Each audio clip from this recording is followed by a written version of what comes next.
From the earliest moments of consciousness, human beings have wondered what lies beyond life. It's not just a fear of death, it's something deeper, an almost visceral urge to find meaning in suffering. And that's how heaven and hell were born, not as defined places in space, but as mental landscapes, shaped by our most primitive hopes and guilt. Heaven, in most religious traditions, is described as a refuge, a place where we will finally be understood, where pain will cease, where we will find peace, justice, and reconciliation. But if we take a closer look, this longed-for paradise may say less about what exists after death, and more about what we lack now. Perhaps heaven is the image of what we feel we were denied in life: affection, rest, purpose. It then becomes a psychological ideal, an unconscious attempt to compensate for the chronic pain of existence, a symptom of how emotionally wounded we are. Hell, on the other hand, has another psychic function. It's not just the place where the bad go. It is the symbolic way we find to deal with what we repress. Traumas, mistakes, impulses, and regrets that we can't accept. Hell is the distorted reflection of what we avoid facing. It's like a memory we can't bear to relive, so we project it outwards, onto a scene of torment where everything that weighs us down finally explodes. It's accumulated guilt, transformed into flames. Carl Jung, the father of analytical psychology, said that hell is the suffering of not being able to love. And when that love is directed towards oneself, and yet denied to us, the result is self-punishment disguised as divine justice. The pain that has never been resolved finds a symbolic stage in hell where it can scream in silence. The most disturbing thing is to realize that these two archetypes are not waiting for us at the end of our lives.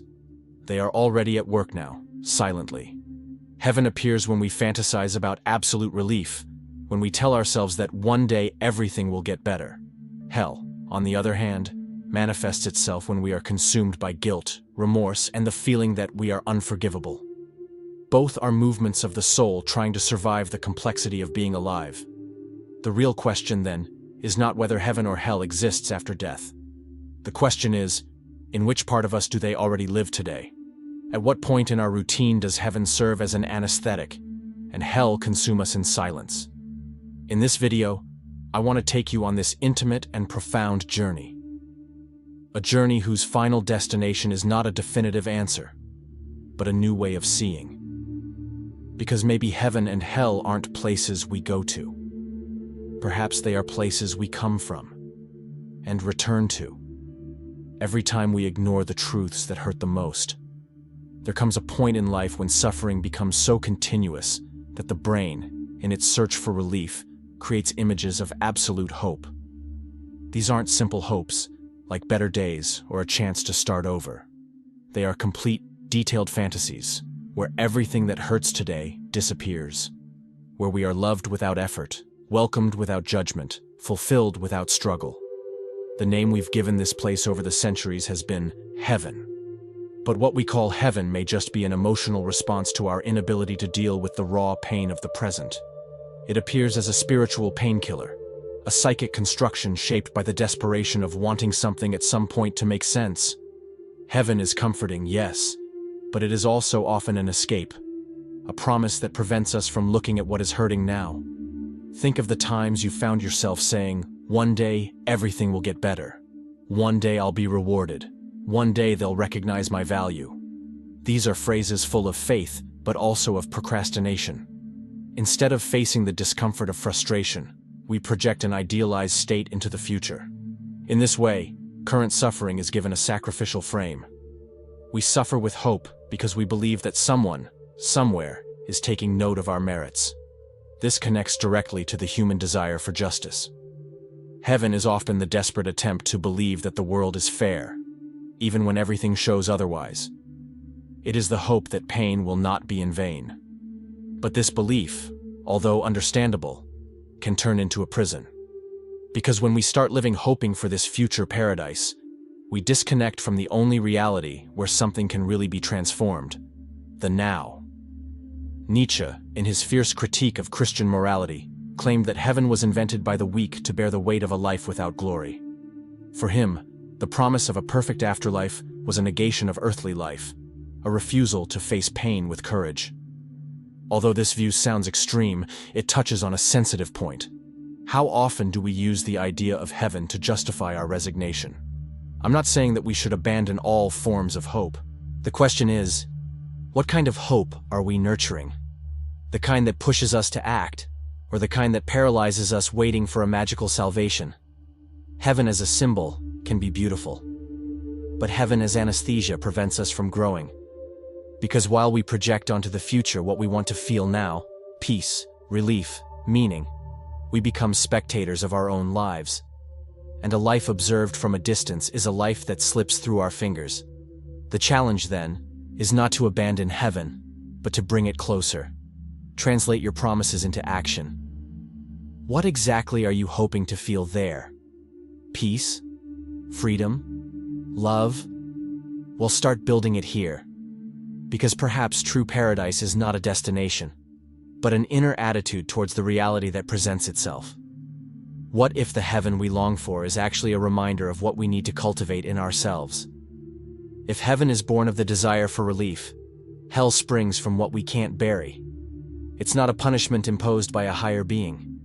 It's a reflection of everything we try to hide from ourselves, and the more we repress it, the more power it gains over our emotions. Hell doesn't begin after death.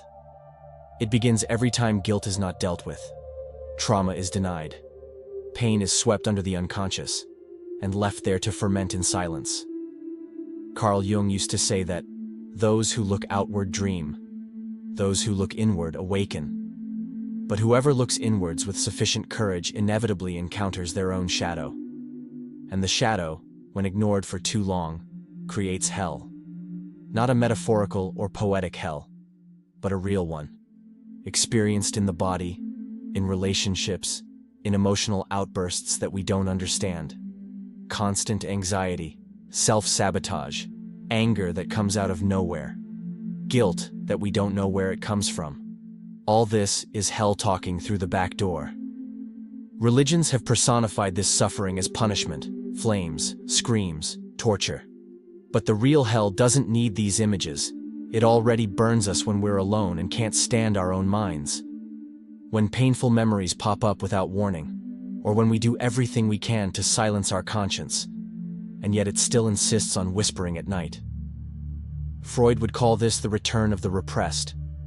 What we can't accept as part of us returns as a symptom, as compulsive behavior, as anguish. And the more we deny this part, the more hell breaks loose. Because it's not the mistake that creates eternal suffering. It's the refusal to look at it. Hell, in this sense, is the freezing of guilt. A suffering that doesn't evolve, doesn't change. It just repeats itself. Nietzsche, in his philosophy of eternal return, proposed a disturbing thought experiment. What if you had to live this life exactly as it is, over and over again, for all eternity? This thought brings to light a profound truth. Hell can be the repetition of what we haven't healed. A life without inner revision. An existence lived on automatic, dragging guilt around, repeating mistakes and running away from what really matters. That's hell, the eternal return of what we've avoided facing. But there's an even more delicate point. Hell is often not born from the evil we have done to others, but from the good we deny ourselves, from the love we refuse to receive, the opportunities for forgiveness that we ignore, silence when we should have shouted, accommodation when the soul was begging for change. This kind of suffering becomes a cycle. We feel guilty, we punish ourselves, we distance ourselves from those we love. And finally, we confirm the belief that we don't deserve anything more. This is where hell becomes a reflection, not of a divine judgment, but of an internal judgment that never stops. That silent court within us, where we are defendants, prosecutors, and judges at the same time. And the sentence never changes. You don't deserve peace. But what if we do? What if hell isn't our destiny, but a warning? A call to look inwards before it's too late? Maybe that's it. Hell doesn't want to destroy us. It wants to wake us up. After so long nurturing images of a distant heaven and running away from the hell that dwells within us, the inevitable moment arrives. Confrontation.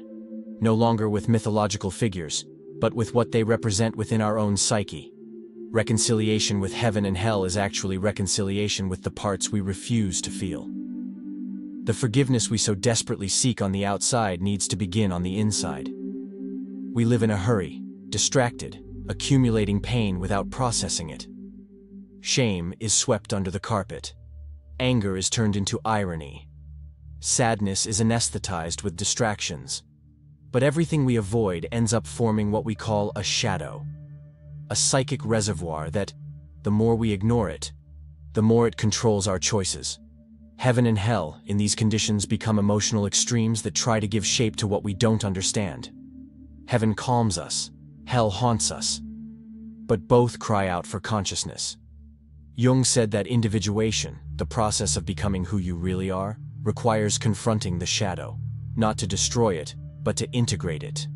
In the same way, the idealized heaven only becomes accessible when we stop waiting for it and start building it in everyday life. Hell only dissipates when we listen to it with courage. When we sit down in front of our own pain and ask, "What are you trying to teach me?"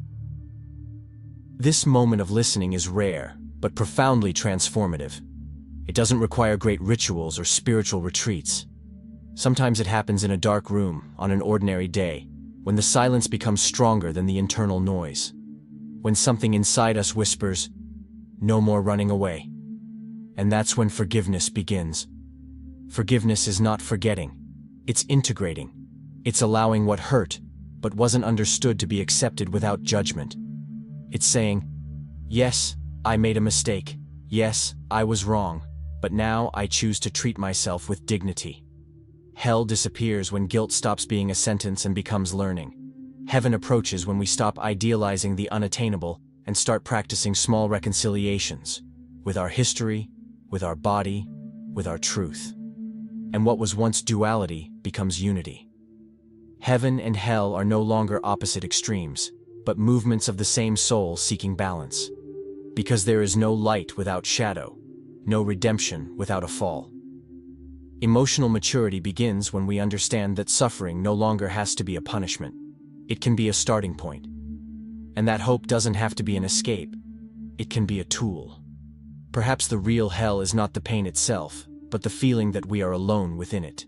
And maybe the real heaven is the moment when we forgive ourselves enough to finally go home. Into ourselves. Reconciliation with these ghosts doesn't make us saints. It makes us human. And that's what being human is all about. Learning to inhabit your own soul without getting lost in it. After going through the symbols, fears, desires, and pains that shape our internal images of heaven and hell, it is inevitable that a new question will arise. If both are emotional projections, one an escape, the other a punishment, then what is left? What is there when we are no longer seeking absolute relief or running away from unbearable guilt? What remains is a new space, a third territory, a place that has no name in the sacred scriptures, but which can be felt when consciousness awakens. It is in this space that we finally begin to live. Nietzsche said that you have to have chaos inside you to give birth to a dancing star. This third space is born from chaos, but is no longer commanded by it. It is the place where the soul stops dividing itself between idealizations and punishments, and begins to take responsibility. Not out of moral obligation, but out of a sincere desire to be present. At this point, life stops being a rehearsal for the afterlife, and becomes the stage where everything happens. This new space is uncomfortable at first. It doesn't offer the promises of heaven or the drama of hell. It demands presence, maturity, and above all, truth. It's the space where we look at our emotions without a label, without rushing to get rid of them, and without having to turn them into definitive narratives. It's where sadness can exist without becoming failure, where anger can be felt without becoming violence, where guilt can be faced without becoming eternal condemnation. This is where healing begins, not the magic cure that saves us from everything, but the slow, imperfect, real cure. The one that comes when we decide not to run away from who we are. In this state, spirituality becomes something deeply rooted in human experience. It's no longer about praying for forgiveness or hoping for reward, but about cultivating presence, compassion, and integrity. Each choice becomes a small construction of this new inner heaven, not because it will be rewarded later, but because it already transforms the now.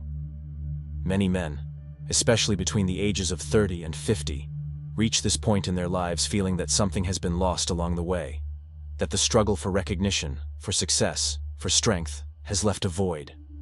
This void is precisely the absence of this third space. It's the silent cry of a soul tired of putting on plays. And the truth is that there is no exact formula for filling it. But there is a way.